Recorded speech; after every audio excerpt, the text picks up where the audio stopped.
피고인이 이러한 청탁과 결부되어 공여된 고가의 사치품을 뿌리치지 못하고 수수한 다음 이를 가지고 자신을 치장하는 데 급급하였습니다.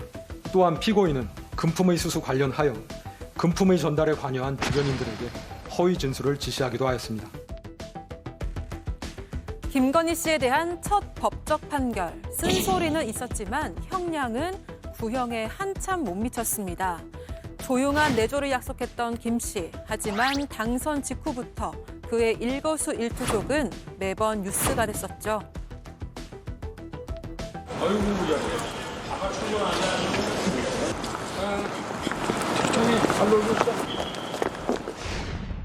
스페인은 이 벨라스케스의 고향이자 현대미술 창시자 중에 하나인 피카소의 아주 본국으로 아주 전 세계적으로 유명합니다. 국정을 좌우한 V제로 김건희의 위상훼손이 걱정될 정도의 형량. 민주당은 이렇게 비판하고 나섰습니다. 법조계에서는 부정청탁 꼼수를 알려줬다는 우려도 나옵니다. 빌드업이라고 해야 되나? 속된 말로 청탁 의도를 숨긴 채 그 금품을 계속 건네다가 마지막 청탁 과정에서만 아무런 금품을 건네지 않으면 이거는 뭐 김건희 씨처럼 전부 무죄도 받을 수 있다. 그런 어떻게 보면 지침을 준 거나 다름이 없습니다. 통일교 금품 수수 혐의만 일부 유죄, 징역 1년 8개월 선고, V제로의 1심 결과 후폭풍이 거셉니다. 예, 징역 1년 8개월. 먼저 김용남 의원의 총평부터 좀 들어볼까요?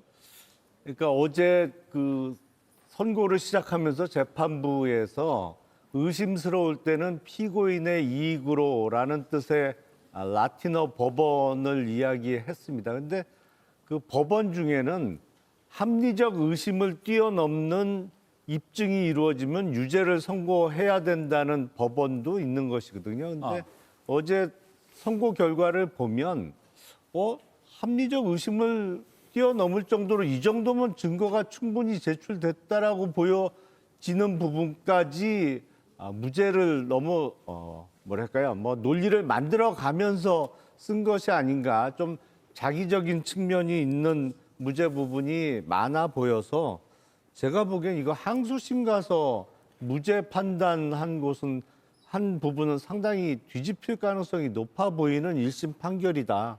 이렇게 생각이 되고, 그리고 일부 유죄를 선고하면서 내린 형량이 1년 8개월인데 예. 이거는 사실상 이게 이제 기소된 죄명은 공무원 신분이 없다 보니까 알선수재입니다만 지난 윤석열 정부에서 김건희 피고인은 우리나라 어떤 최고위 공무원보다도 더 막강한 권력을 휘둘렀던 점에 비춰보면 이 형량도 좀 형평성에 어긋나는 것이 아닌가라는 생각이 듭니다. 예. 어제 1심에서 무죄 부분이 항소심에서는 상당히 많이 유죄로 뒤집힐 것 같다라고도 전망해 주셨습니다. 홍석준 의원님. 네. 민주당은 V제로의 본질을 외면한 판결이다라고 비판했고 국민의힘은 공식 입장은 없었습니다. 어떻게 보셨습니까? 글쎄, 그 민주당 같은 경우는 본인들이 생각했던 판단이 나오면 아주 정의로운 판단이라고 이야기를 하고, 그리고 그렇지 않으면 법원을, 판사를 굉장히 공격해왔죠. 특히 이재명 대통령에 대한 어떤 공직선거법 확정 판결이 나니까 정치적 개입이라 하면서 대법원장 조희대 원장까지도 특검을 한다, 청문회를 한다 하면서 사법부를 압박해왔고, 지금 판사에 대해서 작년 2025년 3월달 구속 취소 결정이 날이니까 거기에 대해서 지금 판사를 얼마만큼 압박을 했습니까? 이번에도 마찬가지로 생각합니다.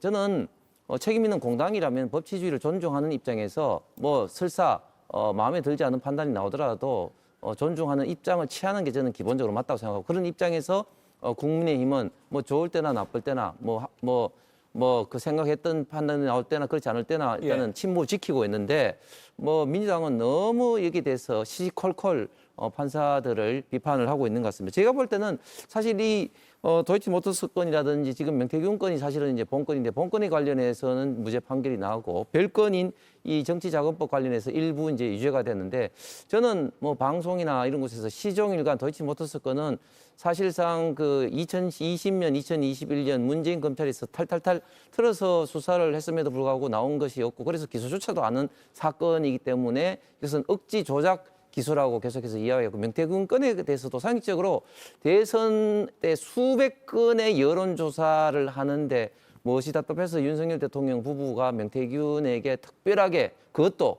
비공표 여론조사를 부탁을 하고 거기에 대한 어떤 반대 급부를 줄 생각을 했는지 그래서 애초부터 정치자금법의 어떤 그런 어떤 가능성은 저는 낮다고 무수히 말해왔는데 기본적으로 지금 현재 1심 판결은 그런 상식적인 선상에 서 있던 판결이라고 보여집니다. 예, 여야 두 패널의 전망이 완전히 평가가 엇갈렸습니다. 하나하나 좀 짚어보기 전에 특검 수사가 좀 부실했던 거 아니냐라는 그렇게 많은 인원과 많은 시간을 쓰고 많은 돈을 쓰고 이렇게 된 건 결국 특검 책임도 있는 거 아니야?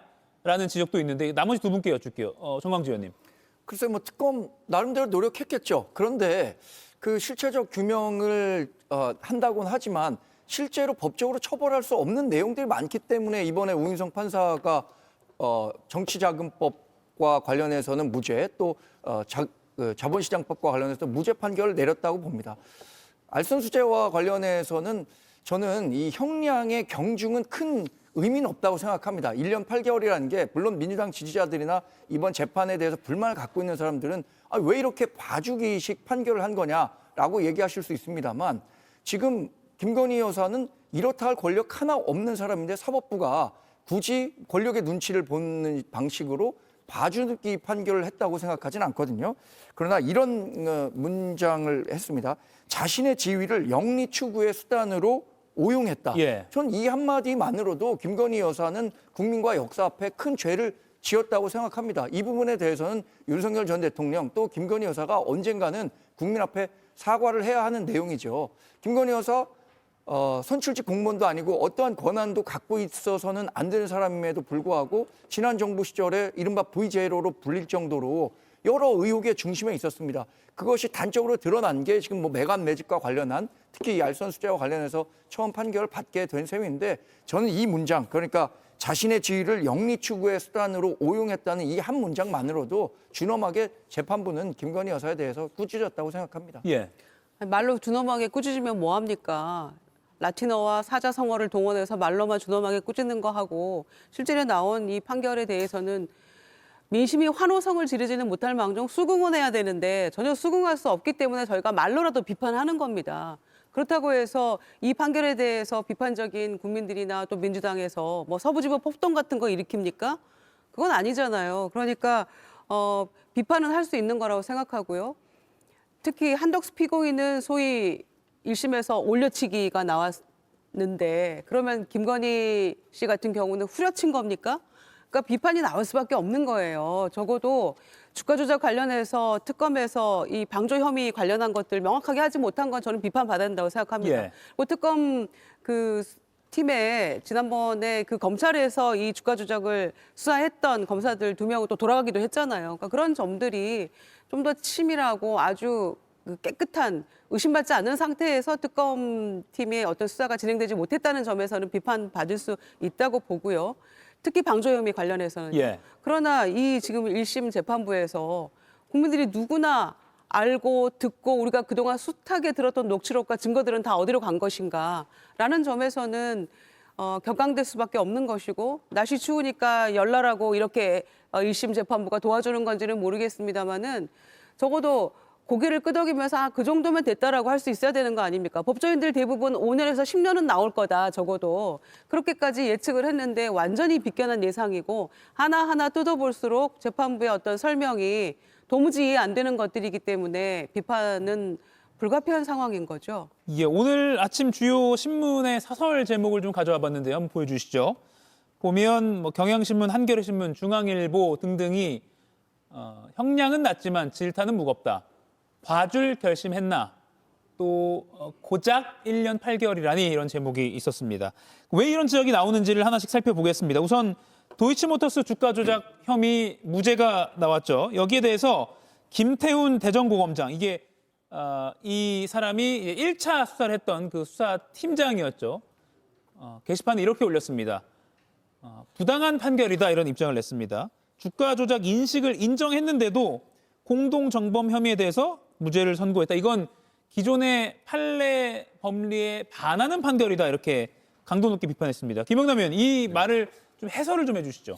그러니까 어제 1심 판결도 김건희 피고인이 다른 도이치모터스 주가 조작 공범들이 주가 조작을 하고 있다는 거는 알고 있었다라고 인정을 했어요. 예. 근데 알고는 있었는데 김건희 피고인은 자기 나름대로 자기 계좌로 따로 주식 거래를 한 거다.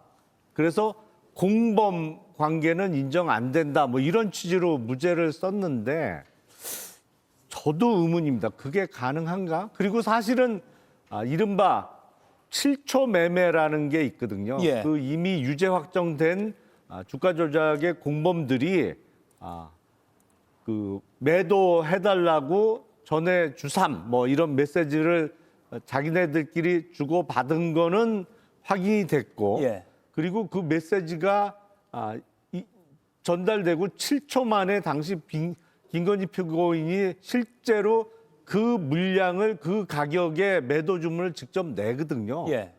그러면 이거는 행위 분담이 있었다고 보는 게 맞아 보이거든요. 그러니까 각자의 역할대로 뭐 한쪽에서는 사는 역할, 파는 역할, 그리고 정해진 가격에 물량을 이렇게 주문 내면서 주가 형성을 해 나가면서 만들어가는, 그러니까 그야말로 주가를 만들어가는 주가 조작의 한 기능을 담당했다고 보는 게 맞는 것 같은데, 예. 하여튼 1심은 알고는 있었는데 따로 한 거다. 그래서 공범은 아니다. 이른바 공동 정범은 안 된다는 취지로 무죄를 썼어요. 그러면서 이게 방조는 될 것 같다라는 취지로 또 사족을 좀 달았거든요. 근데 네. 공동 정범으로 기소된 사람에 대해서 공동 정범보다 가벼운 범죄인 방조는 공소장 변경이 없어도 유죄 선고를 할 수 있어요. 예. 근데 이걸 방어권 문제로 이게 공방의 대상이 안 됐기 때문에 판단하지 않는다는 취지로 판결문에 썼는데, 그렇다면 진작에 이거에 대해서 방조 혐의에 대해서도 검찰 측과 피고인 측이 의견을 내라 이렇게 적절하게 소송 지휘를 했어야죠. 예. 한덕수 예. 전 총리 재판에서 내란 방조가 아니라 내란 우두머리, 내란 중요 임무 종사까지 같이 제출해라 한 것처럼 그렇게 지휘를 했으면 그거는 공소장 변경이 있어야 됩니다. 예. 왜냐하면 가벼운 방조로 기소됐는데 그거보다 무거운 주요 임무 종사자, 그러니까 공범으로 유죄 선고를 하려면 이른바 불고 불리의 원칙이라고 그래서 검찰의 공소가 없으면 판단을 못 해요. 예. 그래서 그건 공소장 변경하도록 재판부에서 권유를 했던 것이고, 김건희 피고인의 경우에는 더 무거운 공범으로 기소됐는데 그중에 일부인 방조 혐의는 인정된다고 하면 그거는 공소장 변경이 반드시 없더라도 유죄 선고를 할 수 있거든요. 그러니까 예. 법리적으로도 여러 가지 문제점을 좀 안고 있는 판결로 보입니다. 예.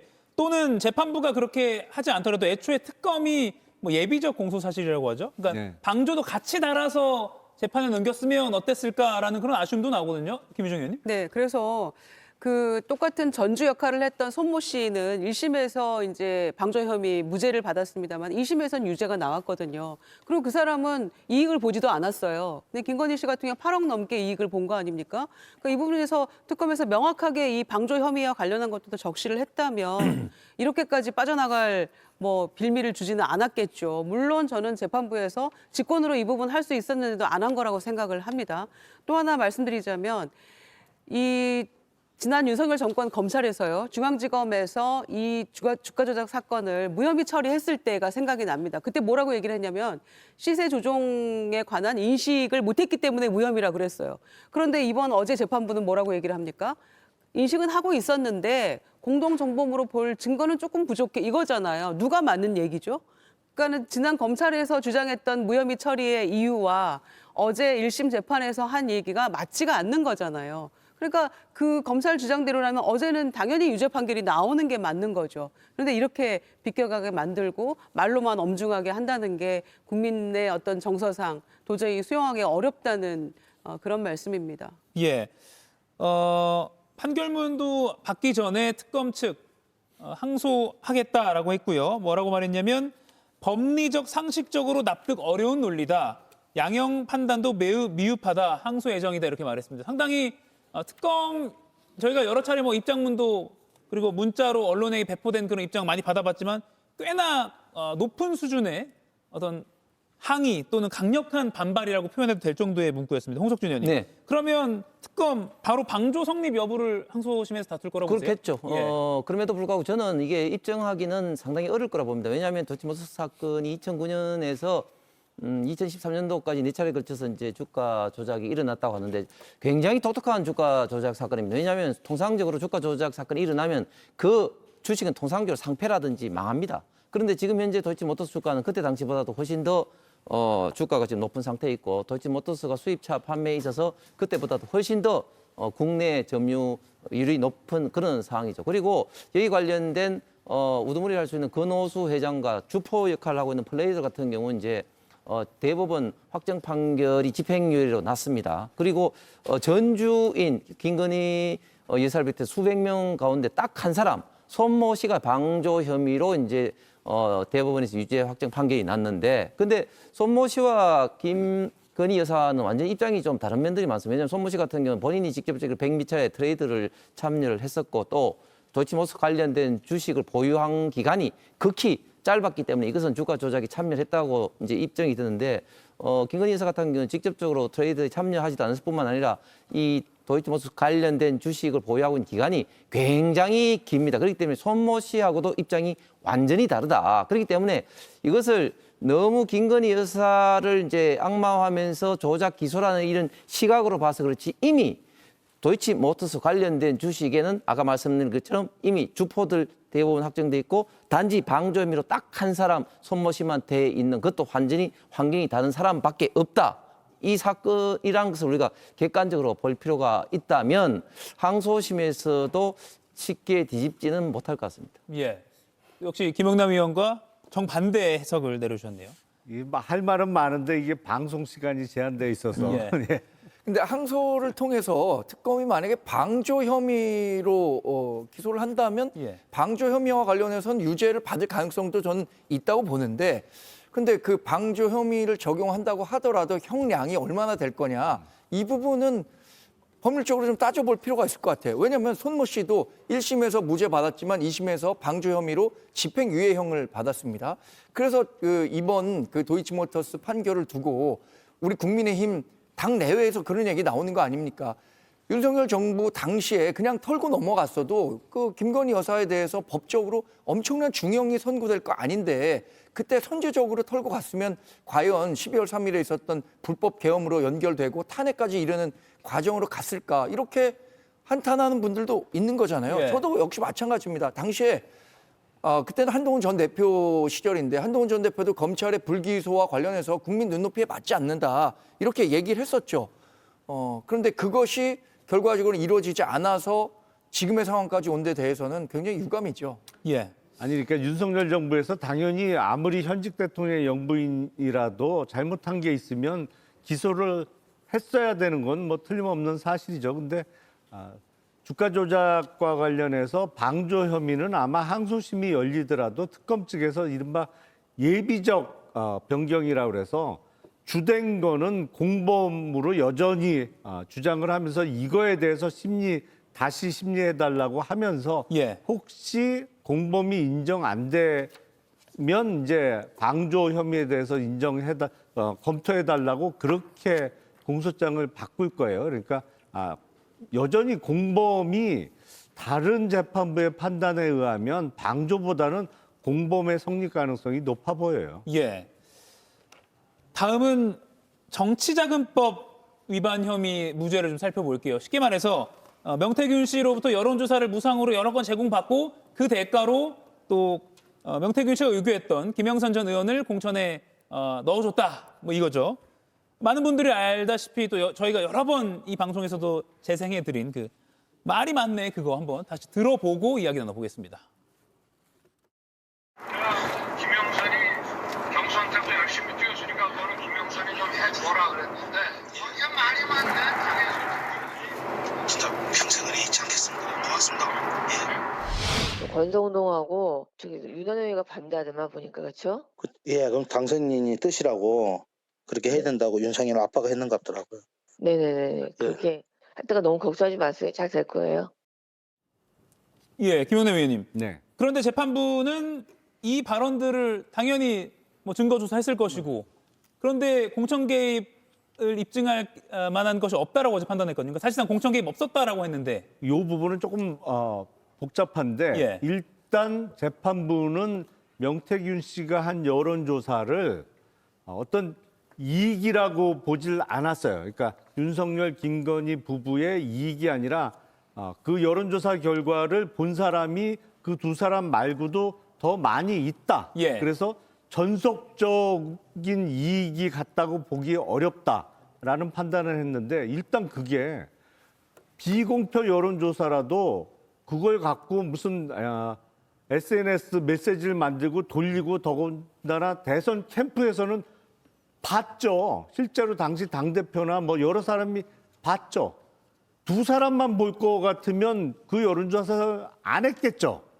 활용하려고 한 여론조사니까. 그러니까 두 사람만 봤어야 이익이 된다는 판단이 조금 납득하기가 어렵고 그리고 대가로 김영선 의원의 공천을 줬느냐 이 부분이 재판부의 판결문에 의하더라도 앞뒤 논리가 좀 충돌해요. 제가 보니까 이 앞부분은 2022년 4월 말에 당시 김건희 피고인이 김영선 후보의 공천을 약속했더라면 명태균 씨가 당시 이준석 당대표나 공관위원장을 했던 윤상현 의원 여러 사람에게 부탁할 필요가 없지 않았었겠느냐. 그러니까 김건희 피고인이 확답을 안 했던 거 아니냐라는 판결문을 쓰면서 뒤에서 이 공천은 김영선 후보의 공천은 공관위에서 공관위원들이 결정한 것으로 보인다. 이 얘기를 하거든요.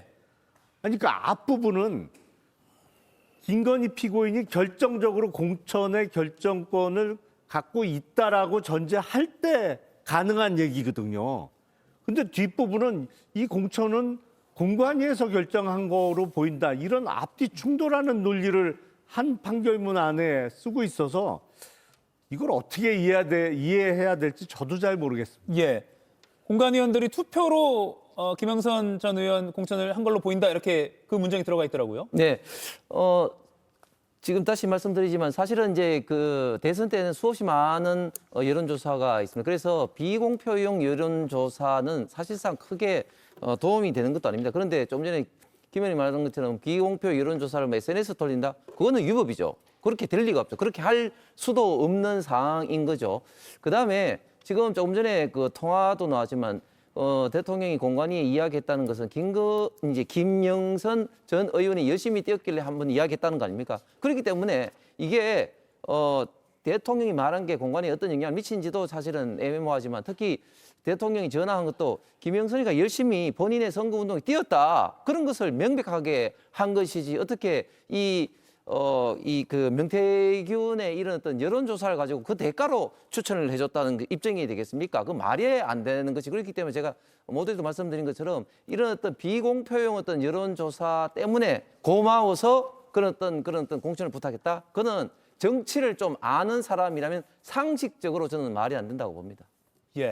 역시 이것도 토론을 많이 해봐야 될 것 같은데 세 번째. 샤넬백 이야기를 할 시간이 좀 필요하기 때문에요. 샤넬백으로 넘어갈게요. 똑같은 사람한테 같은 브랜드 백을 처음 해주고 3개월 후에 또 줬습니다. 그런데 처음 거는 무죄였고요. 두 번째 거는 유죄였습니다. 김유정 의원님. 그러다 보니까 앞서 저희가 영상에서도 봤지만 청탁 꼼수를 알려준 셈이다 이런 비판이 나오더라고요. 그렇죠. 류혁 전 법무부 감찰관이 얘기하신 대로 점점 이제 액수가 불어나는 거 아닙니까? 크레센도가 되더라고요. 처음에는 샤넬백 800만 원짜리, 그다음에 1200만 원짜리, 그라프 목걸이 6천만 원짜리 이렇게 점점 비싸게 올라갑니다.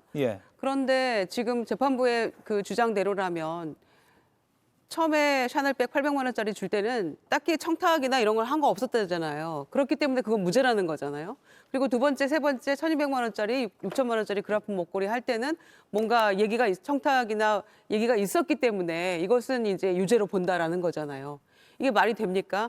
처음에 대통령 그 당선인 신분이었을 때 그 대통령 부인에게 뭔가 소위 라포 형성을 하기 위해서 또 청탁을 하기 위한 어떤 그 빌드업 과정에 있었던 것이지 어느 날 갑자기 6천만 원짜리 그라프 목걸이를 주면서 통일교에서 필요한 게 이거니까 이걸 도와주세요. 이렇게 할 수는 없는 거잖아요.